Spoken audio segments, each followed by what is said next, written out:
دوای ئەوەی بانکی ناوەندی بڕیاریدا بەهایدراوی عێراقی بەرامبەر دۆلاری ئەمریکیدا بەزێنێت، ترس و دڵەڕاوکەی گەورە لە نێو هاوڵاتیان دروست بووە، بەتایبەت کە نزیکەی 7 ساڵ لە هەرێمی کوردستان بە قەیرانێکی ئابووری دروستکراودا تێدەپەڕێت. چاودێرانی ئابووری هۆشداری لا بەرزبوونەوەی نرخی کاڵا و شتومەک لە بازاڕەکان و زیادبوونی دیاردەی بێکاری دەدەن. هاوڵاتی لەم قۆناغا کۆمەڵک مەترسی جیازی ڕۆبەڕۆ بێتەوە، ئاستی هێژاری زیاد دەکا، بێکاری زیاد دەکا، هەڵاوسان زیاد دەکا، لەگەڵەوەش قەیرانی موچە هاتوۆتەکایەوە. ئەوەی کە ئەکری حکوومەت یاریمی کوردستان لەم کاتا بیکە ئەبێ چی نوێنەرەکانی چی بەرپرسانی خۆی لە بەغداد زۆر تاکید لەوە بکەنەوە کە ئەم پرۆسەی کە لە ئێستادا بانکی مرکزی و حکوومەتی عێراق کاری بۆکە لە ڕاستیە سەر نەگرێ و کارێک بکرێت بەهای دینار بەرز بکرێتەوە بەرامبەر بە دۆلار. ئەمە خاڵی یەکەم. خاڵی دووەم ئەبێ هەنگاوەکان و ئاراستەکان بەو شێوە بێ لە عێراقا پەرەپێدانی بەرهەمی ناوخۆی دەست پێ بکرێ و بە هەرێمی کوردستانیشەوە کە ئێمە ئینتاجی ناوخۆیمان زیاتر بێ و کەمتر پشت بە دەرەوە بەسین. و خاڵی سێم ئەکرێ لە ئێستادا قەیرانی موچەکە لە هەرێمی کوردستانەیە هەوڵ بدرێ بۆ چارەسەرکردنی و باشترکردنی و چاکترکردنی کە کێشەی موچە چارەسەر بکرێت لە ڕاستیە.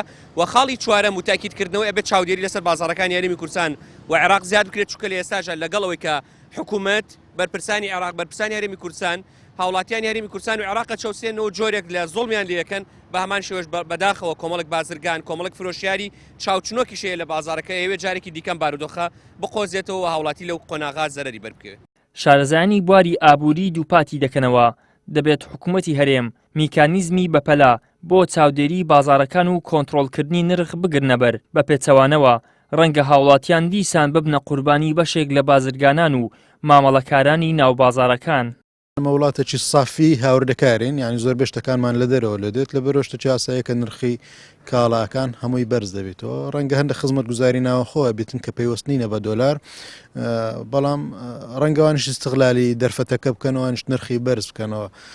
کۆنتڕۆلکردنی نرخ لەلایەن باقی مرکزی عێراقەوەیە کە حکوومەتی هەرێمی کوردستان هیچ دەسەڵاتی بەسەرەوە نیە، یعنی حکوومەت ناتوانێت بێت جۆرێک دەستکاری نرخی دۆلار و دینار بکات، بەڵام ئەوی پێی دەکرێتن لە ناو بازاردا لێژنەکانی چاودێری بازرگانی چاودێری بازار بکەن، خەڵک استقلالی دۆخەکە نەکات، نرخەکان لە حەدی خۆیان زیاتر بەرز نەکەن و یان ئەو شتانێک کە پەیوەست نینە بە دۆلار ڕێگا نەدەن بە بەرزبوونەوەی نرخەکانی. لە ماوەی ڕابردوودا هاوڵاتیانی هەرێم تووشی چەندین قەیرانی دروستکراو بوونەتەوە. لە ئێستاشدا حکوومەتی عێراقی بە جۆرێک بۆ ڕاستکردنەوەی باری لاری خۆی پەنای بۆ دابەزاندنی بەهای دراوی عێراقی بردووە تاکو و کورتێنانی دارایی پڕ بکاتەوە. ئەمەش مەترسی جدی لەسەر بژێوی هاوڵاتیان بەگشتی و هاوڵاتیان و موچەخۆرانی کوردستان بە تایبەتی دروست کردووە. ئیدریس محەممەد، کەناڵی ئاسمانی پەیام، هەولێر.